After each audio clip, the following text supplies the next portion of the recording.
আমার বাংলাদেশের ভাইয়ান ওনার কাছে আমার সালাম। অনেক মানুষ দেখেছি ভাই বিদেশ, ওরা বিদেশের যাত্রী বুঝছো, দালাল সকলদের ফার্মও বইরা যদি হোমলেতে অনেকে বিল্ডিং করছে। আমরা তো আইসি এমনিতে মানুষের একমাত্র সেন্টের দীক্ষা, এরা সেন্টের জ্বালায় ফেলতে বেলা সেন্ট মারে, সেন্টের গন্ধ জ্বালায় আমরা টিকতাম পাচ্ছি না বাংলাদেশও ভাইয়াই। ভাইয়ান 5 লাখ 6 লাখ টাকা তাহলে বাংলাদেশে অনেক ব্যবসা আছে বুঝছো, দালালের ফার্মও বইল না ভাইয়ান যে 5 লাখ টাকা দিতা এই 5 লাখ 6 লাখ টাকা দিয়া বাংলাদেশে কোনো একটা ব্যবসা করো না ভাইয়ান, দালালের কোনো ফার্মও করি না রে ভাইয়ান।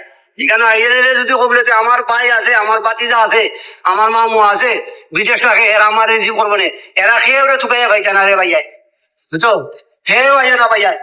বাংলাদেশে ভাই একটা ব্যবসা করো, টাকা দিয়ে যে 5 লাখ টাকা দিতে হয় দালালে 5 লাখ টাকা তুলতে তুলতে জীবনে লাখ নষ্ট হয়ে যাবো ভাইয়া, এ ভাইও না বাংলাদেশের টাকা বাংলাদেশের টাকা আছে ভাইয়া। রাখি দিয়ে আসসালামু আলাইকুম ভাই।